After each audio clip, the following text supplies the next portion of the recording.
La casa que susurra sombras. La neblina se aferraba a los árboles nudosos que cercaban la propiedad Blackwood, una densa mortaja gris que ocultaba parcialmente la silueta decrépita de la mansión. Sus ventanas, como ojos vacíos, miraban hacia el sendero cubierto de maleza que una vez fue un camino de entrada. Se decía que nadie había habitado sus muros en casi un siglo, no desde el inexplicable y brutal suceso que diezmó a la familia Blackwood en una noche de tormenta, dejando la casa impregnada de un silencio pesado, solo roto por lo que algunos juraban eran lamentos lejanos. Un escalofrío no provocado recorrió la espalda de Marco mientras ajustaba la cámara de su hombro. A su lado, Elena, la más escéptica del grupo, revisaba su linterna con una sonrisa forzada. «Solo es una casa vieja, chicos», dijo, aunque su voz carecía de su habitual firmeza. Kevin, el más impulsivo, ya estaba empujando la oxidada reja de hierro, que chirrió con un sonido agónico, como si la casa misma protestara por la intromisión. Detrás de ellos, Sofía, la más joven y la que sentía con más intensidad las energías del lugar, se abrazaba a sí misma, sus ojos grandes y oscuros escudriñando cada sombra. El aire dentro de los terrenos era denso y pesado, con un olor a moho, decadencia y algo más, algo indefinible que erizaba los vellos de la nuca.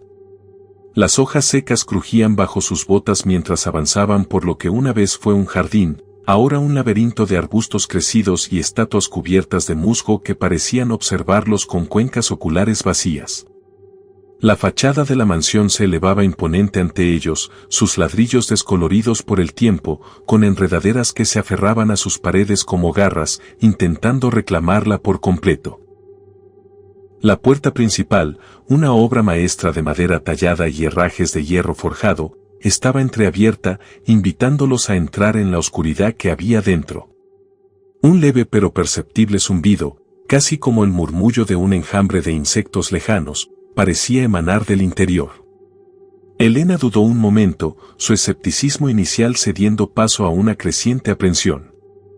«Quizás no sea una buena idea», murmuró, pero Kevin ya había empujado la puerta, revelando una penumbra casi absoluta, solo interrumpida por débiles haces de luz que se filtraban por las rendijas de las ventanas rotas. El vestíbulo era vasto y frío. El aire, estancado por décadas, era tan denso que parecía pesado en los pulmones. El polvo cubría cada superficie, una gruesa capa que delataba la ausencia de vida. Marcos encendió su linterna, y el haz de luz danzó sobre telarañas que colgaban como cortinas andrajosas, muebles cubiertos con sábanas blancas que parecían figuras fantasmales, y un gran espejo enmarcado en oro, tan oscuro que no reflejaba nada más que la negrura. Fue entonces cuando Sofía se detuvo en seco, sus ojos fijos en un punto invisible en el centro del vestíbulo. «¿Qué pasa, Sofía?», preguntó Elena, notando la rigidez en su postura. Sofía no respondió de inmediato, su respiración superficial. Luego, con voz apenas audible, susurró: «Escucho murmullos». Como si la casa estuviera hablando consigo misma. Kevin se rió nerviosamente, intentando romper la tensión.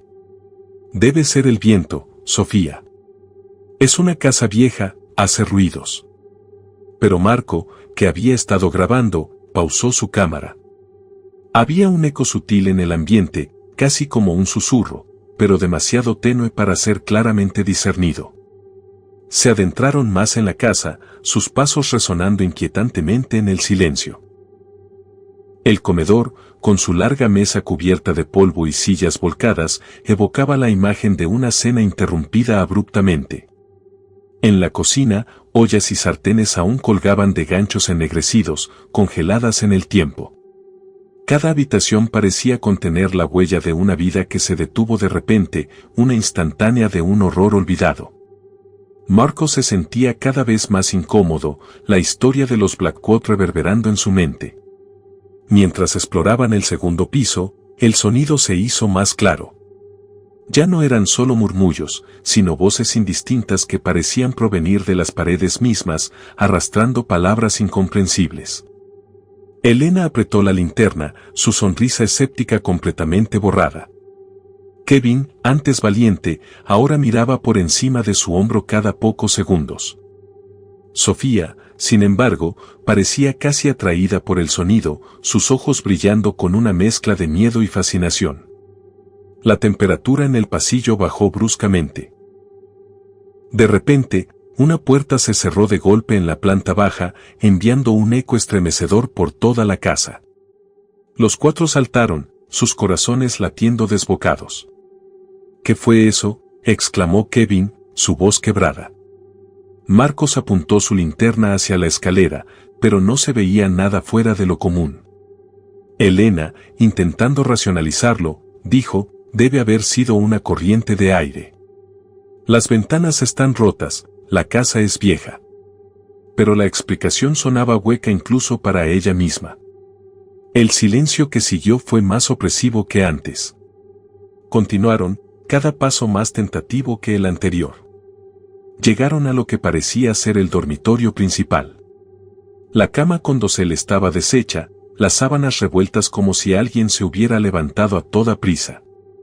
Sobre la mesita de noche, había un reloj de bolsillo detenido a las 3:15 y una pequeña fotografía en blanco y negro de una mujer con una expresión sombría. Sofía se acercó a la fotografía, y justo en ese momento, una de las sábanas de la cama se deslizó lentamente al suelo, sin que hubiera ninguna brisa aparente. Un grito ahogado escapó de Elena. Kevin tropezó hacia atrás, su rostro pálido. Marco se quedó paralizado, su cámara temblando ligeramente en sus manos. Sofía, sin embargo, miró fijamente la fotografía, y un sollozo ahogado se escuchó desde algún rincón oscuro de la habitación. Era el sonido de una mujer llorando, un lamento lleno de angustia y desesperación. La temperatura cayó aún más, y el vaho de su aliento era visible en el aire helado. Era innegable, no estaban solos. Las voces, antes murmullos, ahora se alzaban en un coro macabro. Parecían rodearlos, susurrando nombres, palabras de dolor y extrañas advertencias. Los objetos pequeños en el tocador comenzaron a vibrar, y una pequeña figura de porcelana se estrelló contra el suelo. Era como si la casa misma estuviera cobrando vida, o lo que quedaba de la vida que una vez albergó, proyectando su sufrimiento hacia ellos. La oscuridad parecía más densa, la luz de sus linternas luchando por perforarla. Elena fue la primera en reaccionar. «Tenemos que salir de aquí», gritó, su voz cargada de pánico. Se giró para correr, pero una fuerza invisible la empujó hacia atrás, haciéndola caer. Un arañazo profundo apareció en su mejilla, como si una garra invisible la hubiera golpeado. Kevin intentó ayudarla, pero sintió un escalofrío que lo atravesó, y su cuerpo se sintió pesado, como si estuviera siendo arrastrado hacia abajo por algo. El pánico se apoderó de todos, su valentía inicial disuelta en puro terror. Las sombras en las esquinas de la habitación comenzaron a alargarse y moverse, no como resultado de la luz, sino como entidades propias. Parecían retorcerse y tomar formas fugaces, un rostro distorsionado, una mano huesuda, una silueta que se alzaba sobre ellos.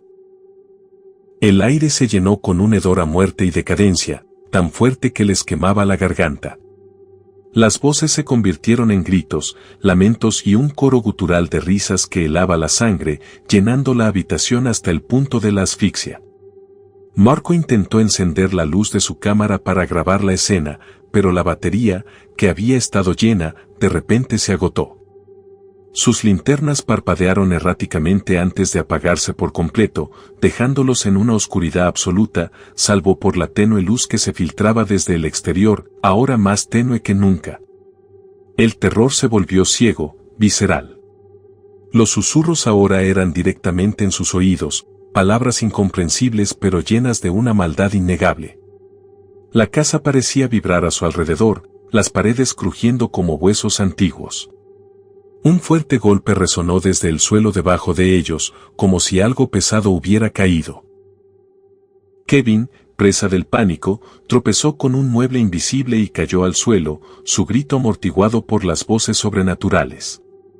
Elena se arrastró hacia él, intentando encontrarlo en la oscuridad, pero su mano se encontró con algo frío y húmedo que no debería estar allí. Fue entonces cuando Sofía, con una voz extrañamente tranquila en medio del caos, dijo: «Ellos no nos quieren aquí. Quieren que sepamos lo que les pasó». Las sombras a su alrededor parecieron solidificarse momentáneamente y una figura alta y delgada se materializó frente a ella, sus ojos vacíos y negros brillando en la penumbra. No era una sombra, era una ausencia, una forma que absorbía la poca luz que había. Un grito de terror puro escapó de Marco al ver la figura. Instintivamente, intentó huir, pero el camino de regreso al vestíbulo parecía haberse alargado infinitamente. Las puertas a los lados del pasillo se abrieron y cerraron con estrépito, revelando destellos de otras figuras, otras sombras danzando en la oscuridad de cada habitación. Estaban atrapados, rodeados por la agonía de los Blackwood, por el eco de una tragedia que se negaba a ser olvidada. El frío se volvió insoportable, calando hasta los huesos, y sus propios alientos se convirtieron en nubes densas y fantasmales. Podían sentir presencias rozando sus pieles, susurrando en sus oídos, intentando arrastrarlos hacia la misma oscuridad que había consumido a los antiguos habitantes. La casa no era solo un lugar de horror, era un depredador, y ellos eran su presa más reciente, atraídos por la curiosidad morbosa de su misterio. Kevin, finalmente recuperándose, logró levantarse y con una fuerza desesperada, tiró de Elena. «Por aquí». «Tenemos que bajar», gritó, aunque sus palabras se perdieron casi de inmediato en el estruendo de las voces y los ruidos fantasmales. La escalera parecía una boca abierta que los llevaba a una oscuridad aún más profunda, pero era su única opción para intentar escapar de la presencia en el dormitorio. Mientras descendían los escalones, escucharon el sonido inconfundible de pasos arrastrándose detrás de ellos, lentos y pesados, acompañados por un susurro gélido que parecía llamarlos por sus nombres. Cada paso resonaba con una resonancia sobrenatural, amplificado por la acústica muerta de la casa. Marco, mirando hacia atrás, vio una sombra alargada que se proyectaba sobre la pared del piso superior, pareciendo extenderse hacia ellos como un brazo incorpóreo. Llegaron al vestíbulo, tropezando en la oscuridad, buscando desesperadamente la puerta principal. El espejo, que antes solo había mostrado negrura, ahora reflejaba fugazmente siluetas distorsionadas, rostros retorcidos de dolor y un par de ojos rojos que los observaban desde su superficie. Era una ventana a la pesadilla, una visión de los tormentos que la casa había presenciado y que ahora proyectaba sobre ellos. La puerta principal parecía una eternidad lejos. A medida que se acercaban, las luces de sus teléfonos, que pensaron que habían muerto, parpadearon intermitentemente, revelando por un microsegundo una multitud de sombras que los rodeaban, casi tocándolos. Los murmullos se hicieron gritos, los lamentos se volvieron alaridos de dolor y agonía. La casa entera parecía estar en un frenesí de terror, un eco de la noche en que la familia Blackwood conoció su fin. Con un último esfuerzo, Kevin logró empujar la puerta, abriéndola de golpe. La neblina exterior parecía más acogedora que la oscuridad de la casa. Salieron tambaleándose, respirando el aire frío y húmedo como si nunca antes hubieran respirado. La mansión Blackwood se alzaba detrás de ellos, sus ventanas ahora brillando con una luz interna rojiza que no estaba allí antes, como si una llama invisible ardiera dentro de sus muros. No se detuvieron a mirar atrás, ni a recoger el equipo que habían dejado caer. Corrieron a través del jardín, por el camino de entrada, sin mirar la casa que ahora susurraba con una furia renovada. Detrás de ellos, la gran puerta de roble se cerró con un golpe sordo y final, resonando como un epitafio. La casa había sellado su secreto, y había intentado sellarlos a ellos también.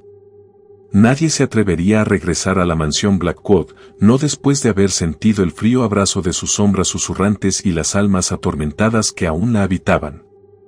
El reflejo olvidado. El viejo espejo llegó a la vida de Clara de la manera más inusual. Lo encontró en un polvoriento anticuario en las afueras de Toledo, escondido detrás de una pila de muebles desvencijados y cachivaches sin valor aparente. Su marco de madera, tallado con intrincados motivos florales oscurecidos por el tiempo y el abandono, y su cristal ligeramente opaco, le daban un aire de misterio que la atrajo de inmediato. El anciano dueño, con una mirada enigmática, lo vendió por un precio irrisorio, casi como si se alegrara de deshacerse de él. Clara, ajena a la advertencia silenciosa en los ojos del vendedor, lo llevó a su apartamento con una sensación de triunfo por haber encontrado una joya oculta. Lo primero que hizo al llegar fue limpiar el espejo con esmero. A medida que el paño húmedo retiraba las capas de suciedad, el cristal revelaba una profundidad inusual, un brillo peculiar que no era del todo reflectante, sino que parecía absorber la luz. Lo colgó en la sala de estar, frente a la ventana, esperando que la luz natural realzara su belleza. Sin embargo, no tardó en notar algo extraño. Su reflejo parecía distorsionarse ligeramente, como si la imagen que le devolvía el espejo fuera una versión sutilmente diferente de sí misma, más cansada, con una sombra de melancolía que no sentía. Al principio, lo atribuyó a la iluminación o a su propia imaginación. Pero las anomalías se hicieron más frecuentes. A veces, de reojo, juraba ver una figura borrosa detrás de su reflejo, un movimiento fugaz que desaparecía cuando giraba la cabeza para mirar directamente. Una tarde, mientras se maquillaba, su reflejo parpadeó y por un instante vio el rostro de una mujer desconocida, pálida y con los ojos llenos de terror, antes de que su propia imagen regresara, inmaculada y normal. El corazón le dio un vuelco, y se alejó del espejo con una mezcla de miedo y fascinación. Los sueños de Clara también comenzaron a cambiar. Eran vívidos y recurrentes, ambientados en una época pasada, con casas victorianas y calles empedradas. En ellos, siempre aparecía la misma mujer del espejo, y Clara sentía una extraña conexión con ella, una sensación de familiaridad que la inquietaba. La mujer en sus sueños parecía estar huyendo de algo, siempre con una expresión de pánico. Al despertar, la sensación de angustia la acompañaba durante horas, y la imagen de los ojos aterrorizados de la mujer se grababa en su mente. Una noche, mientras leía en la sala de estar, un leve tintineo la hizo levantar la vista. El espejo estaba emitiendo un brillo tenue, casi imperceptible, y dentro de su superficie, la imagen de la mujer apareció con mayor claridad que nunca. No era un reflejo, era una proyección, un cuadro en movimiento. La mujer parecía estar en una habitación similar a la suya, pero con muebles antiguos y una atmósfera sombría. Podía verla moverse, mirar por una ventana con desesperación, y luego, con un sobresalto, retroceder bruscamente. Clara se levantó lentamente, una mezcla de terror y curiosidad impulsándola hacia el espejo. La mujer en la proyección se acercó a la superficie, sus ojos llenos de lágrimas. Parecía intentar comunicarse, sus labios moviéndose sin sonido, como si estuviera atrapada al otro lado de una barrera invisible. De repente, una sombra oscura y alargada apareció detrás de la mujer en el espejo, y ella lanzó un grito silencioso antes de ser arrastrada fuera de la vista. El espejo parpadeó una vez más y volvió a mostrar el reflejo normal de la sala. El incidente la dejó temblando, con la respiración entrecortada. No había sido un truco de su mente. El espejo era un portal, una ventana a un pasado trágico. Clara pasó los días siguientes investigando, buscando historias de espejos encantados o artefactos con propiedades sobrenaturales. Encontró algunas leyendas antiguas, cuentos de espejos que atrapaban almas o mostraban visiones, pero ninguna que encajara exactamente con lo que estaba experimentando. Sin embargo, cuanto más leía, más se convencía de que el espejo no era solo una pieza de decoración. La necesidad de entender se apoderó de ella. Quería saber quién era la mujer, qué le había pasado, y por qué su reflejo se conectaba con su destino. Decidió pasar una noche frente al espejo, armada con una cámara y una grabadora, dispuesta a documentar cualquier aparición. La oscuridad del apartamento se hizo densa y opresiva, y cada crujido de la madera le pareció un paso furtivo. El silencio era ensordecedor, roto solo por el latido desbocado de su propio corazón. A medida que las horas pasaban, la atmósfera se volvió más fría. El aliento de Clara se hizo visible, y las sombras en las esquinas de la habitación parecían alargarse y moverse de forma independiente. La temperatura bajó drásticamente, como si una puerta invisible a otro mundo se hubiera abierto. El espejo, inmóvil en la pared, comenzó a emitir un zumbido bajo, una vibración que parecía resonar en sus propios huesos. Finalmente, la superficie del espejo se onduló, como si fuera agua, y la imagen de la mujer reapareció. Esta vez, su rostro era más claro, y Clara pudo ver el detalle de su vestimenta antigua. La mujer se veía más desesperada, su mirada implorante. Con una mano temblorosa, intentó tocar el cristal, y para su sorpresa, la superficie pareció ceder, como si fuera una membrana elástica. Fue entonces cuando la voz de la mujer se escuchó, débil al principio, pero luego con una claridad escalofriante. «Ayúdame», susurró, sus ojos fijos en los de Clara. «Estoy atrapada. Él me persigue. Él vendrá por ti también». Sus palabras eran un lamento, una advertencia. Detrás de ella, la sombra oscura que Clara había visto antes comenzó a solidificarse, tomando una forma humanoide, alta y amenazante. La figura se acercó a la mujer, sus movimientos lentos y deliberados, llenos de una maldad palpable. La mujer del espejo intentó retroceder, pero era como si una fuerza invisible la sujetara en su lugar. Un pánico helado se apoderó de Clara. Quería gritar, quería huir, pero estaba paralizada, sus ojos fijos en la escena que se desarrollaba ante ella, una tragedia que se repetía a través del tiempo. La sombra se cernió sobre la mujer, y entonces, con un movimiento brutal, la arrastró fuera de la vista. Pero antes de que la imagen se desvaneciera por completo, la mujer miró a Clara con una expresión de puro terror y desesperación, y susurró una última palabra: «No lo mires». Luego, la imagen se disolvió en una nebulosa oscura, y el espejo volvió a su estado normal, mostrando solo el reflejo de la sala de estar de Clara. Pero no estaba vacío. En el reflejo, detrás de la imagen de Clara, una sombra alta y esbelta se erguía en la esquina de su sala, una forma oscura sin rasgos distintivos, pero con una presencia gélida y opresiva. No se movía, simplemente observaba. Clara no necesitaba girarse para saber que no había nada allí en la realidad física de su apartamento. La entidad que había atormentado a la mujer del espejo había cruzado. El terror se apoderó de ella, un miedo tan profundo que la dejó sin aliento. El espejo no solo mostraba el pasado, era una puerta de doble sentido. La advertencia de la mujer resonó en su mente: «No lo mires». Pero el reflejo del espejo la estaba volviendo loca, obligándola a ver la presencia que ahora compartía su espacio, una que solo existía en el plano del cristal. Clara intentó romper el espejo, lanzar algo contra él, pero sus manos temblaban incontrolablemente.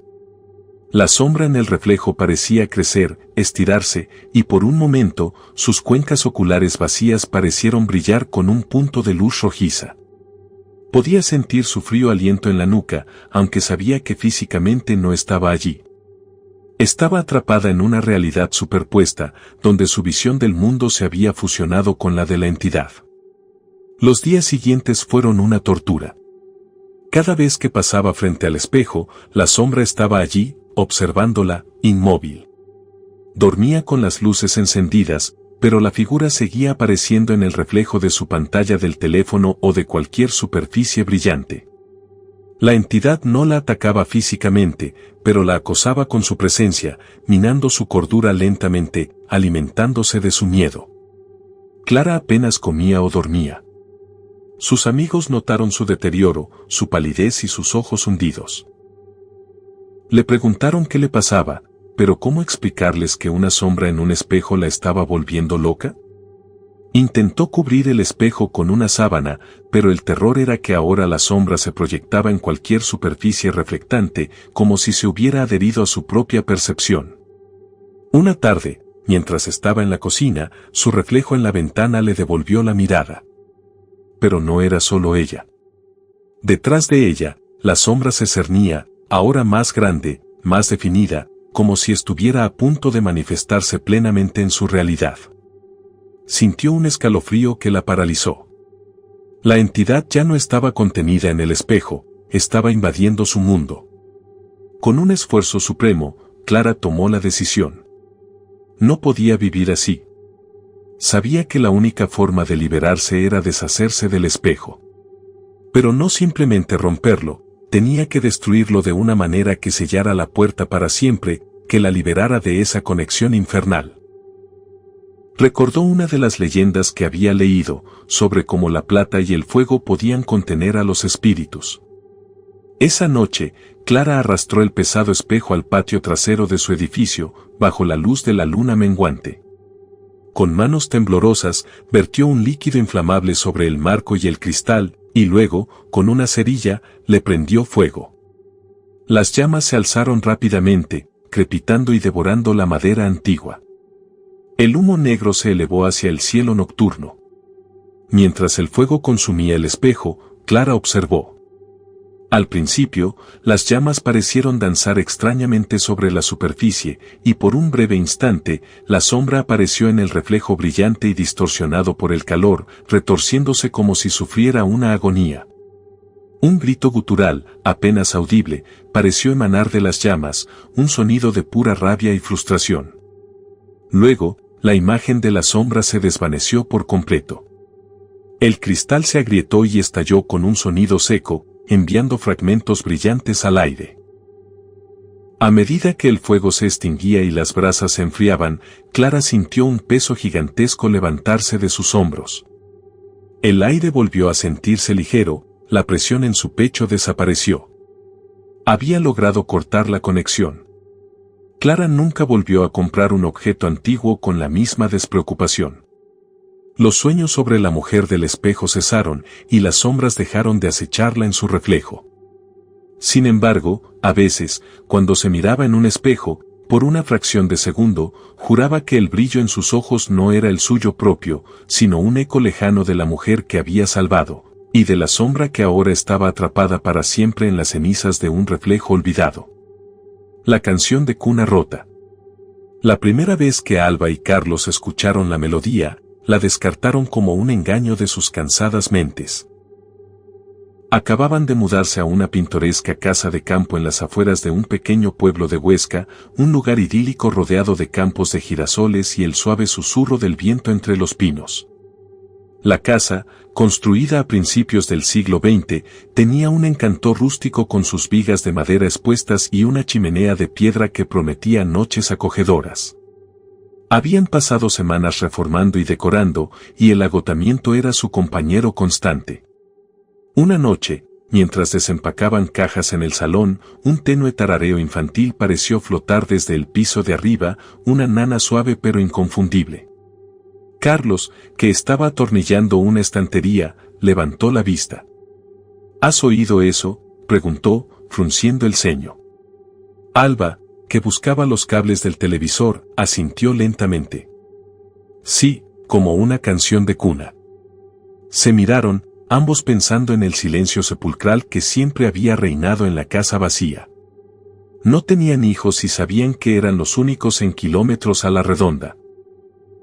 Lo atribuyeron al viento que silbaba a través de las rendijas o a la imaginación que jugaba malas pasadas en la quietud de la noche.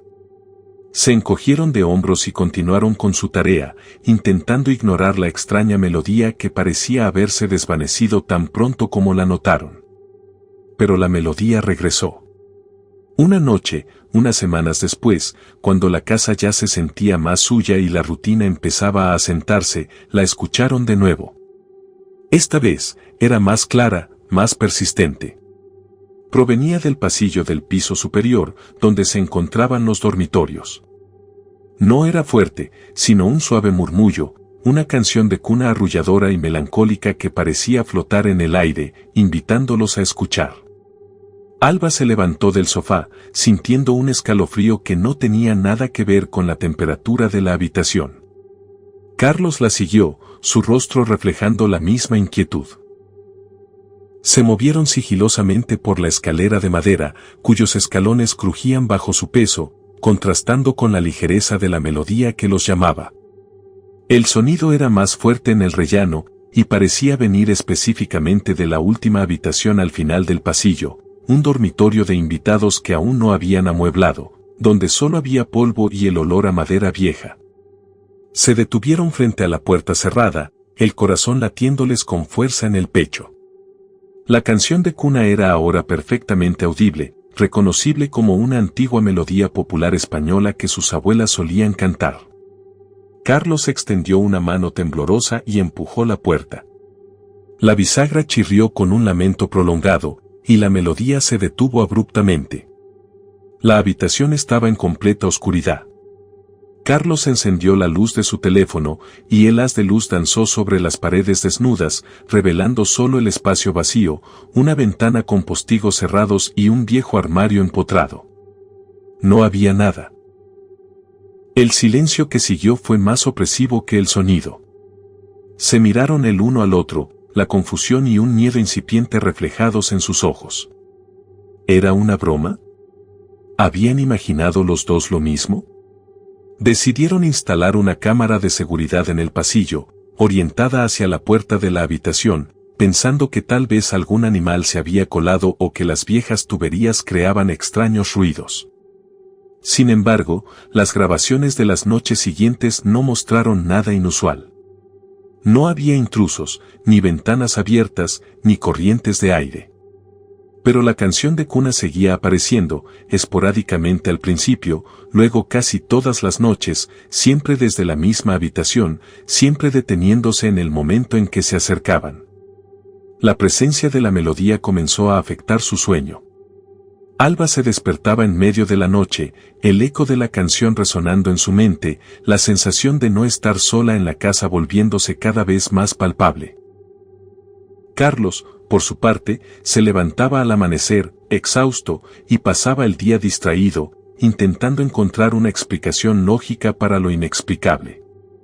Hablaron con los vecinos más ancianos del pueblo, preguntando sobre la historia de la casa, pero solo obtuvieron historias de familias que vivieron allí hace décadas, sin nada que sugiriera algo sobrenatural.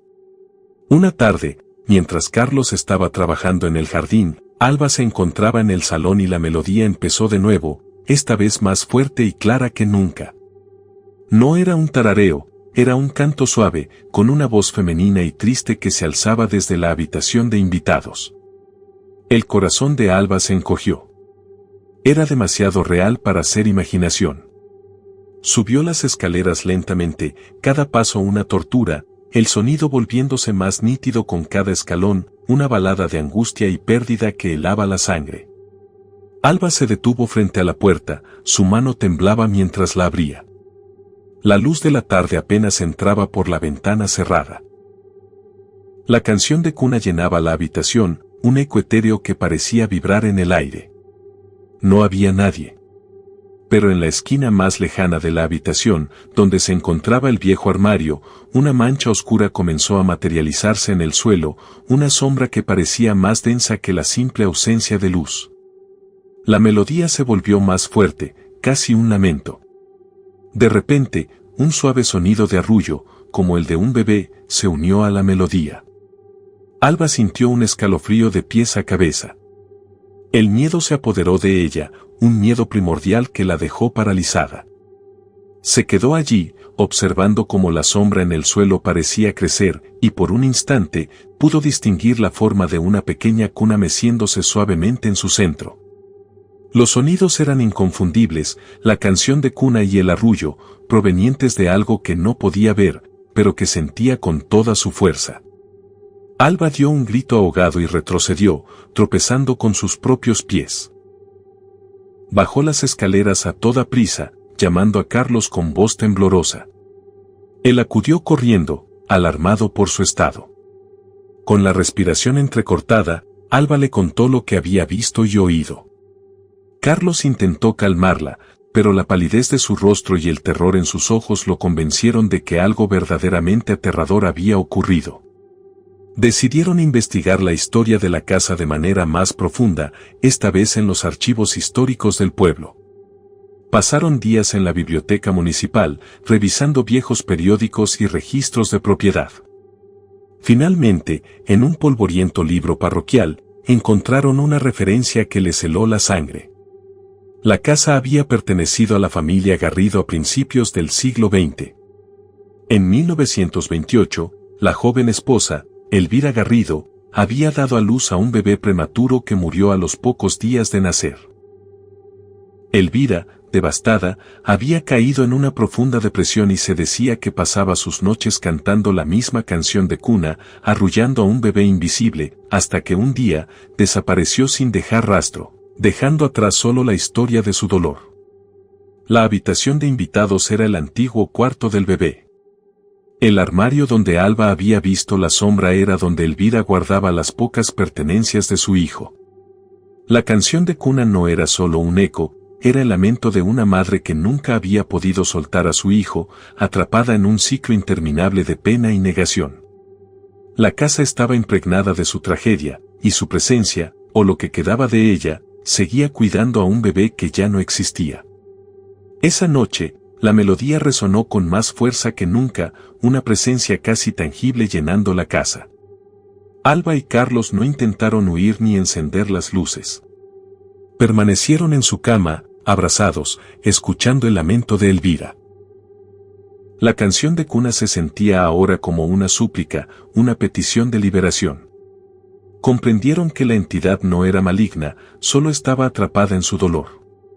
Carlos tuvo una idea. Recordó una antigua tradición local sobre cómo las almas perdidas encontraban la paz. Al día siguiente, compraron una pequeña cuna de madera en un mercadillo y la colocaron en la habitación del bebé. Dentro, pusieron una pequeña manta de ganchillo que Alba había tejido y un osito de peluche, símbolos de la infancia y la inocencia. Querían darle a Elvira y a su hijo el descanso que merecían. Esa noche, antes de acostarse, Alba y Carlos se sentaron en el suelo de la habitación, con la luz tenue de una vela. Alba, con una voz suave pero firme, comenzó a cantar la misma canción de cuna que habían estado escuchando. Carlos la acompañó, tarareando. Mientras cantaban, la atmósfera en la habitación pareció cambiar, volviéndose menos fría, más suave. El arrullo del bebé se escuchó, esta vez no con angustia, sino con un sonido más apacible. A medida que terminaron la canción, el sonido del arrullo y la melodía de Elvira comenzaron a desvanecerse, volviéndose más y más tenues, hasta que finalmente, el silencio se apoderó de la habitación. Pero no era un silencio opresivo, sino uno de paz, un alivio palpable. La luz de la vela parpadeó una última vez y luego se extinguió, dejándolos en la oscuridad, pero con una sensación de ligereza. Pasaron los días. La canción de cuna no regresó. El silencio en la casa ya no era inquietante, sino tranquilo. La habitación del bebé, con la pequeña cuna y el osito de peluche, se convirtió en un santuario silencioso, un lugar de respeto y memoria. Alba y Carlos sentían que habían traído paz no solo a la casa, sino también a las almas que la habitaban. Con el tiempo, la casa se convirtió en su hogar de verdad. A veces, en las noches tranquilas, Alba juraba sentir una brisa suave en el pasillo, casi como una caricia, y un susurro tenue que no era de miedo, sino de gratitud. La casa, antes un lugar de misterio y temor, se había transformado en un refugio, guardando un secreto, pero ahora uno de amor y descanso eterno. La historia de la casa Garrido se convirtió en parte de su vida, un recordatorio de que algunas tragedias persisten más allá de la muerte, esperando solo un poco de comprensión y compasión para encontrar su resolución. Nunca volvieron a escuchar la canción de cuna, pero sabían que el amor de una madre, aunque roto por la tragedia, había encontrado finalmente la manera de descansar en paz. La cuna y el osito permanecieron en la habitación, un testimonio silencioso de la historia que habían descubierto y de la paz que habían ayudado a traer. Los fantasmas no siempre son seres malignos. A veces, son solo almas perdidas que buscan su camino a casa, o que anhelan una última canción de cuna para poder, por fin, dormir. Alba y Carlos, al final, no solo habían encontrado una casa, sino que también se habían convertido en los guardianes de una historia de amor y pérdida, un relato que se susurraba en los muros de su hogar, pero ahora con una melodía de calma en lugar de lamento. El último tren a ninguna parte. La idea de tomar el tren fantasma de medianoche fue de Darío. Su sonrisa traviesa, acentuada por las pecas y el cabello revuelto, era contagiosa, y su entusiasmo por lo paranormal siempre arrastraba a sus amigos a las situaciones más inverosímiles. «Vamos, chicos», había insistido, con los ojos brillando bajo las luces parpadeantes de la cafetería de la estación de tren de Atocha. Es el último tren hacia el norte, supuestamente. Una ruta vieja, abandonada, pero con vistas espectaculares. Y quién sabe, quizás veamos algo interesante. Laura, la más práctica del grupo, había puesto los ojos en blanco, pero una sonrisa se dibujaba en sus labios. A su lado, Miguel, un entusiasta de la fotografía nocturna, ya estaba ajustando los parámetros de su cámara, intrigado por el desafío de capturar la esencia de un viaje tan peculiar. Y Rocío, siempre la voz de la cautela, sentía una punzada de aprensión, pero la perspectiva de una aventura con sus amigos era demasiado tentadora para resistirla. La estación estaba inusualmente desierta para un viernes por la noche. Las luces de neón parpadeaban sobre los andenes vacíos, y el eco de sus propias risas resonaba en el vasto espacio. El tren en sí era una reliquia, una locomotora diésel antigua, con vagones de pasajeros que parecían sacados de una película de los años 50, sus ventanas empañadas y la pintura descascarillada. El revisor, un hombre corpulento con un sombrero ladeado que le cubría parte del rostro, les entregó los billetes sin una palabra, sus ojos ocultos en la sombra. Un escalofrío recorrió a Rocío, pero Darío ya estaba empujando la puerta del vagón, instándolos a subir. El interior del vagón era aún más tétrico. Los asientos de terciopelo desgastado olían a humedad y a algo indefinible, como óxido y tiempo. Las luces del techo emitían un zumbido constante y tenue, iluminando a duras penas el pasillo. Para su sorpresa, no estaban solos. Había otros pasajeros, dispersos por el vagón, sentados en silencio. Un hombre con un maletín antiguo, una mujer con un velo sobre el rostro, un grupo de ancianos que parecían dormir con los ojos abiertos. Ninguno de ellos les prestó atención, sumidos en su propia quietud. El tren arrancó con un traqueteo violento, el silbato de la locomotora sonando con un lamento largo y desolador que pareció vibrar en sus huesos.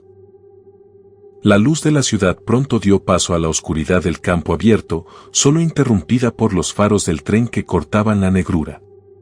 Los amigos intentaron mantener el ánimo, contando chistes y compartiendo snacks, pero la atmósfera en el vagón era opresiva. Los demás pasajeros permanecían inmóviles, sus rostros apenas visibles en la penumbra, sus figuras extrañamente estáticas, como si estuvieran hechos de cera. Darío intentó entablar conversación con el hombre del maletín, pero este no respondió, su mirada fija en el vacío más allá de la ventana. Laura intentó bromear con la mujer del velo, pero solo obtuvo un silencio sepulcral. Fue entonces cuando empezaron a notar las peculiaridades del viaje. El paisaje exterior, aunque oscuro, parecía repetirse. Reconocieron los mismos árboles retorcidos, las mismas formaciones rocosas, una y otra vez, como si el tren estuviera dando vueltas en círculos. Miguel revisó su GPS, pero la señal era intermitente y luego se perdió por completo. El mapa mostraba su ubicación como desconocida. Un sudor frío comenzó a cubrir su frente. Rocío, que había estado observando a los otros pasajeros, notó que sus ropas eran de otra época, trajes anticuados, sombreros y vestidos que parecían sacados de fotografías antiguas. Además, sus pieles eran inusualmente pálidas, casi translúcidas bajo la luz tenue del vagón. La primera parada fue en una estación pequeña y abandonada que no aparecía en ningún mapa. El letrero oxidado decía Estación Olvido. La puerta del vagón se abrió con un silbido, pero nadie bajó, ni nadie subió. Solo una niebla densa y gélida se colaba en el interior, trayendo consigo un olor a tierra húmeda y decadencia. Los pasajeros fantasma permanecieron inmóviles, como si la parada no les afectara. El tren se detuvo allí durante lo que parecieron minutos eternos, con el viento ululando a través de la estructura vacía de la estación. Cuando el tren volvió a arrancar, el ambiente se había vuelto aún más pesado. La luz en el vagón parpadeó y una ráfaga de aire frío les erizó los vellos de los brazos. Miguel notó que en una de sus fotografías, un halo de luz borrosa rodeaba a uno de los ancianos sentados frente a ellos, una extraña distorsión que no había estado presente cuando tomó la foto. Laura sintió una mano fría y húmeda rozar su hombro, pero cuando se giró, no había nadie detrás de ella. Darío, que había mantenido su actitud jovial, comenzó a mostrar signos de nerviosismo. «Esto es, más de lo que esperaba», murmuró, su voz apenas un susurro. La siguiente parada fue en medio de un denso bosque, sin ninguna estación a la vista. El silbato del tren sonó de nuevo, esta vez con un lamento prolongado y agonizante que resonó entre los árboles. El revisor, que hasta ahora había permanecido en su cabina, apareció en el pasillo, moviéndose lentamente, su sombra proyectándose de forma grotesca bajo las luces parpadeantes. El revisor se detuvo frente a ellos, su rostro aún oculto por el sombrero. Levantó un brazo y señaló hacia la ventana.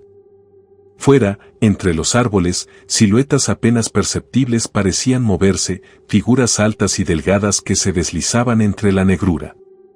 No tenían ojos, ni rostro, solo la forma de un cuerpo que se contorsionaba. La mujer del velo aulló suavemente, un sonido que no era humano. Los ancianos comenzaron a mecerse rítmicamente en sus asientos, sus ojos vidriosos fijos en la oscuridad exterior. El pánico se apoderó de los 4 amigos. No estaban en un tren normal, y los demás pasajeros no eran de este mundo. Este era el tren fantasma del que hablaban las leyendas, un convoy que llevaba a los muertos, o a aquellos a punto de serlo, a un destino desconocido. La historia de Darío sobre un viaje pintoresco se había convertido en una pesadilla. Rocío se agarró a Laura, temblando incontrolablemente, mientras Miguel intentaba desesperadamente hacer funcionar su cámara para capturar la horrorosa escena. El revisor, sin hablar, bajó su brazo y comenzó a caminar lentamente por el pasillo, abriendo las puertas de los vagones con un ominoso crujido. De cada vagón, más de esos seres oscuros y sin forma se arrastraban, llenando el andén imaginario en medio del bosque. Susurros ininteligibles llenaron el aire, un coro de voces deshumanizadas que parecían alimentarse del miedo de los vivos. Darío, viendo una oportunidad desesperada, se lanzó hacia la puerta del vagón, intentando abrirla. La manija estaba fría al tacto y no cedía.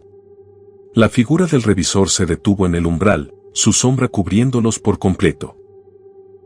Levantó el sombrero lentamente, revelando un rostro descompuesto, piel cadavérica estirada sobre huesos, con ojos hundidos y vacíos que los miraban con una frialdad glacial.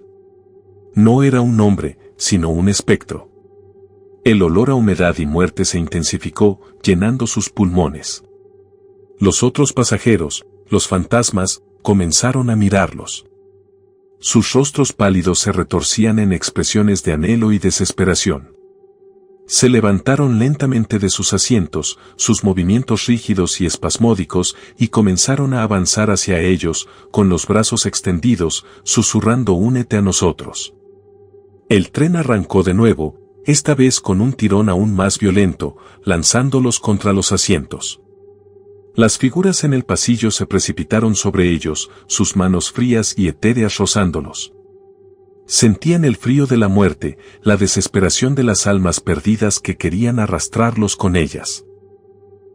Laura gritó, mientras Miguel intentaba usar su cámara como escudo, el flash parpadeando inútilmente contra la oscuridad. Darío, con una determinación repentina, golpeó la ventana con su puño. El cristal, a pesar de su antigüedad, era sorprendentemente resistente. Pero la figura del revisor se acercaba, sus pasos resonando con una lentitud ominosa. Rocío cerró los ojos, preparándose para lo inevitable, sintiendo el aliento helado en su rostro. Los brazos de los pasajeros fantasma los rodeaban, intentando aferrarse a sus cuerpos vivos. Justo cuando las figuras estaban a punto de alcanzarlos, el tren pasó por un túnel. La oscuridad se hizo absoluta, total, asfixiante. Los gritos de los fantasmas resonaron en el vagón, un coro infernal de lamentos y alaridos. El frío se hizo insoportable, y luego, tan rápido como había llegado, la oscuridad cedió. El tren emergió del túnel, y la luz de una luna llena brillante inundó el vagón. Y con la luz, las figuras desaparecieron. Los asientos estaban vacíos. El revisor se había desvanecido. Los otros pasajeros fantasmas se habían ido. Solo quedaban Darío, Laura, Miguel y Rocío, sentados en el vagón, temblando, sus corazones aún latiendo desbocados.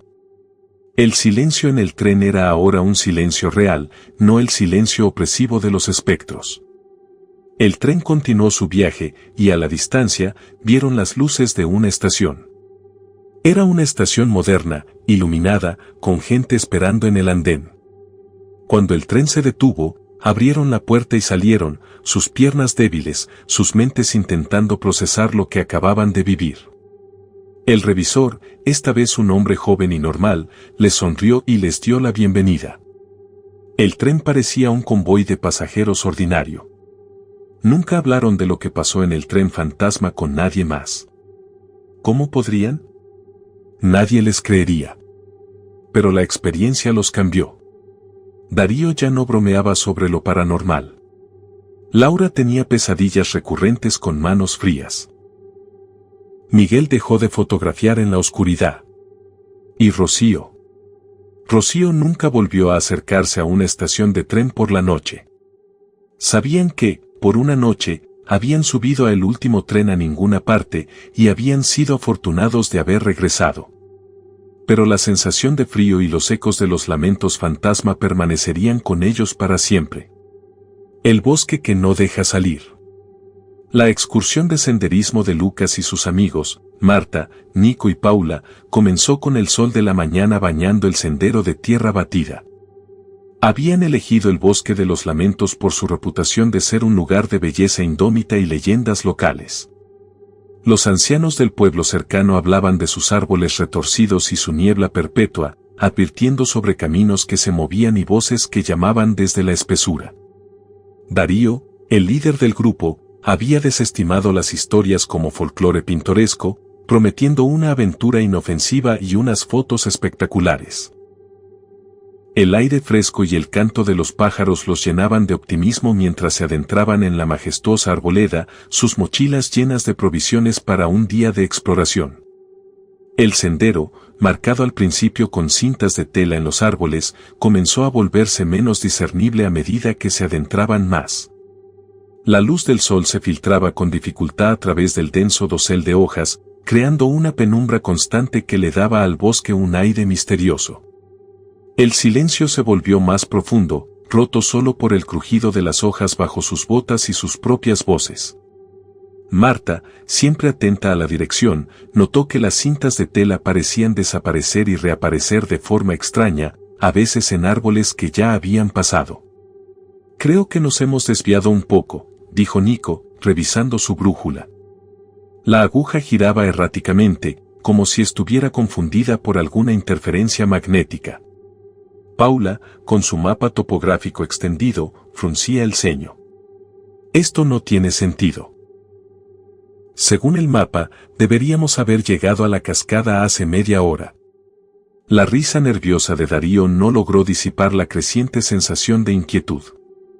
El aire se volvió más frío, y una ligera neblina comenzó a formarse entre los árboles, envolviéndolos como un velo. Intentaron regresar por el mismo camino, pero el sendero parecía haberse borrado por completo detrás de ellos. Los árboles, antes amigables, ahora parecían estar demasiado juntos, formando un muro impenetrable. Las formas de los troncos se volvieron más retorcidas, sus ramas nudosas extendiéndose como dedos largos y huesudos. El silencio del bosque se hizo más profundo, y los cantos de los pájaros cesaron por completo. Solo el sonido de su propia respiración agitada llenaba el aire. Darío, a pesar de su inicial confianza, empezó a sentir una punzada de pánico. Está bien, mantengamos la calma. Solo tenemos que seguir una dirección fija. Eligieron una dirección, pero a los pocos minutos se encontraron de nuevo en el mismo lugar, un claro con una roca grande cubierta de musgo que habían pasado varias veces. Era como si el bosque se estuviera riendo de ellos, reorganizándose para atraparlos en un bucle sin fin. La niebla se espesó, reduciendo la visibilidad a unos pocos metros. Los árboles, ahora apenas visibles en la densa bruma, parecían moverse lentamente, sus siluetas cambiantes. Podían escuchar el sonido del viento, pero no como un soplo, sino como un susurro constante que parecía formar palabras, nombres, llamándolos desde las profundidades del bosque. Las voces eran tenues al principio, pero gradualmente se volvieron más claras, susurrando sus propios nombres. ¿Han escuchado eso?, preguntó Paula, su voz temblorosa. Alguien dijo mi nombre. Nico asintió, su rostro pálido. Sí, yo también lo escuché. Como si estuviera muy cerca. Se abrazaron, el miedo contagiándose entre ellos. La sensación de ser observados desde la niebla se volvió abrumadora. Sentían ojos invisibles sobre ellos, la respiración fría de algo que se arrastraba entre los árboles. Intentaron caminar juntos, pegados los unos a los otros, pero la niebla era tan densa que apenas podían verse. Los susurros se volvieron más insistentes, más cercanos, tentándolos a separarse. Por aquí, decía una voz grave. No, por acá, respondía una voz aguda, casi infantil. Era como si el bosque estuviera intentando dividirlos, jugar con sus mentes, aprovecharse de su creciente desesperación. Marta, con la vista fija en un punto en la niebla, juró ver una figura translúcida moverse entre los árboles, una silueta alta y delgada que se disolvía tan pronto como intentaba enfocarla. Darío se negó a creerlo, atribuyéndolo al cansancio y al miedo. Pero el terror ya se había arraigado en sus corazones. Ya no era solo que estaban perdidos, era que el bosque parecía estar vivo, y no quería que se fueran. El sol comenzó a ponerse, y la penumbra del bosque se transformó en una oscuridad casi total, solo rota por la luz de sus linternas, que luchaban por perforar la densa niebla. Los árboles parecían extender sus ramas aún más, formando una prisión natural. Los susurros se convirtieron en lamentos, y de repente, una rama gruesa se quebró justo encima de sus cabezas, cayendo con un estruendo que los hizo gritar. Corrieron, presa del pánico, sin saber a dónde iban, solo queriendo escapar de la presencia invisible que los acosaba. Tropezaron con raíces, sus ropas rasgadas por las zarzas. La niebla se volvió tan espesa que apenas podían ver sus propias manos frente a sus caras. Los lamentos se volvieron más fuertes, voces de hombres, mujeres y niños, un coro de desesperación que los rodeaba por completo, asediándolos.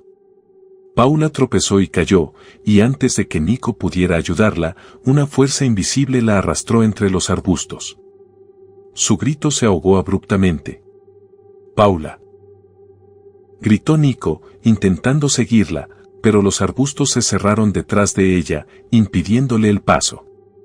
La niebla parecía densificarse aún más alrededor de la zona donde había desaparecido, como una barrera impenetrable. Darío y Marta intentaron tirar de Nico, desesperados. El pánico se había convertido en un horror visceral. No era un animal, era algo más, algo que se movía con una intención malévola. El bosque estaba reclamando a sus víctimas y acababa de tomar a una de ellos. Las voces ahora se reían, un sonido hueco y malicioso que provenía de todas partes.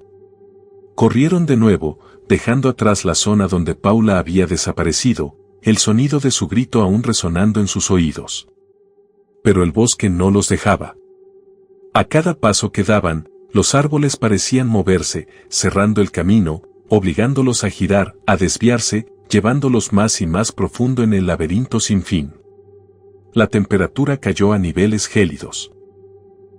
Una de las linternas de mano parpadeó y se apagó, sumiéndolos en una oscuridad casi total.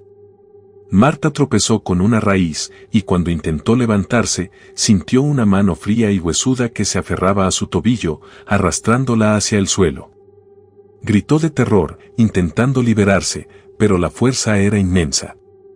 Darío se giró para ayudarla, pero una rama se enroscó alrededor de su propio tobillo, inmovilizándolo. Nico, solo, vio cómo las figuras sin forma se materializaban desde la niebla, siluetas oscuras que se retorcían y se extendían hacia sus amigos.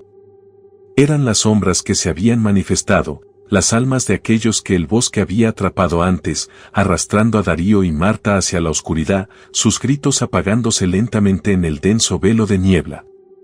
Nico, ahora solo, sintió el terror más absoluto. Los lamentos y las risas del bosque lo rodearon, burlándose de su desesperación. La niebla se abrió por un momento, revelando un sendero, un camino que parecía llevar a la salida, a la luz. Era una trampa, lo sabía, pero la esperanza era demasiado fuerte. Corrió por el sendero, la desesperación impulsándolo. El sendero lo llevó a un claro. La niebla se disipó y, a la luz de la luna, pudo ver el camino de regreso, los árboles que parecían más normales, y a lo lejos, el brillo de las luces del pueblo.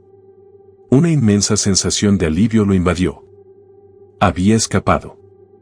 Se había liberado. Respiró hondo, sintiendo el aire fresco llenar sus pulmones. Pero cuando se giró para mirar hacia atrás, hacia el bosque, no había un camino, solo una pared impenetrable de árboles, más densos y más oscuros que nunca. La niebla regresó, cubriendo la entrada, sellando el secreto del bosque. Las voces se habían ido, los lamentos silenciados. Había escapado, pero el bosque no se olvidaría de él. Nico regresó al pueblo, exhausto y traumatizado. Contó su historia, pero la gente lo miró con escepticismo, pensando que se había perdido y el miedo le había hecho ver cosas. Sus amigos nunca aparecieron. Los equipos de búsqueda no encontraron ningún rastro de ellos en el bosque de los lamentos. Simplemente se habían desvanecido. Nico, sin embargo, sabía la verdad. Sabía que el bosque los había reclamado, que sus almas se habían unido a los lamentos que ahora formaban parte de la niebla. Nunca volvió a acercarse a un bosque. Cada vez que el viento susurraba entre los árboles, juraba escuchar los ecos de las voces, llamando, lamentándose, atrapadas para siempre en el bosque que no deja salir. El trauma de esa noche lo persiguió de por vida.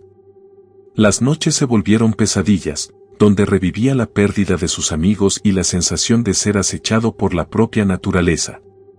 El sonido de las ramas crujiendo o el susurro del viento le provocaban un escalofrío. El bosque se había llevado más que a sus amigos, se había llevado su paz mental.